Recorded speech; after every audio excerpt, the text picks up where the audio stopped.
Eyebrows చేయించుకోవడం కన్నా painful అయింది అప్పర్ లిప్స్ అనమాట. మీలో ఎంతమంది ఇది ఫీల్ అవుతారో నాకు కమెంట్స్ చేసేయండి. చేయించుకున్నప్పుడల్లా పెయిన్ని ఫీల్ అవుతాను. సో ఇంకా ఇదంతా అయిపోయిన తర్వాత నేను మా మమ్మీ వాళ్ళ ఇంటికి వెళ్ళినాను. యాక్చువల్లీ మా మమ్మీ బర్త్డే ఉండే అనమాట. సో రాత్రికి వెళ్ళినాను కలిసేసి వద్దామని చెప్పేసి. సో ఇంకా వెళ్ళేసరికి మమ్మీ ఎగ్ కర్రీ చేస్తున్నారు. ఎగ్స్ బాయిల్ చేసేసి మంచిగా గుడ్డు ఉల్లిగడ్డ కర్రీ ఉంటుంది కదా, చాలా సూపర్గా చేస్తారనమాట మా మమ్మీ. ఆయిల్లో సాజీరా ఇవన్నీ హోల్ గరం మసాలా వేసేసి ఆనియన్స్ కరివేపాకు ఇవన్నీ వేసి ఆనియన్స్ మంచిగా ఉడికిపోయిన తర్వాత అందులో ఎగ్స్ వేసిస్తారు. ఉప్పు కారం పసుపు అవన్నీ వేసి ఎగ్స్ వేసిస్తారు. చాలా సూపర్ టేస్టీగా ఉంటుంది.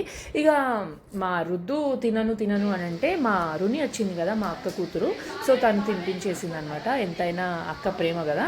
సో ఇంకా తిన్న తర్వాత ఇప్పుడు ఐస్ క్రీమ్ మంచిగా ఎంజాయ్ చేసేసి పిల్లలందరూ మదర్స్ డే అండ్ మా మమ్మీ బర్త్డే అని చెప్పేసి మా మమ్మీ కోసం గ్రీటింగ్ కార్డ్స్ రెడీ చేసినారు. సో అవన్నీ ఇచ్చేసిన తర్వాత ఇంకా కేక్ కట్ చేపించేసినాము. చాలా మంచిగా అనిపించింది.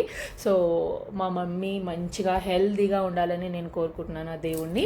సో అంతే. ఇంకా ఈ వీడియో కనుక నచ్చితే లైక్ చేసేయండి. సబ్స్క్రైబ్ చేయలేదు ఇంకా అంటే సబ్స్క్రైబ్ చేసేయండి. ఇంకా మేము అక్కడనే కొంచెం సేపు ఉండేసి ఇంటికి వచ్చేసినాం అనమాట. సో వీడియో నచ్చితే లైక్ చేయడం అండ్ సబ్స్క్రైబ్ చేయడం మర్చిపోకండి. ఓకేనా? Bye. See you in the next vlog.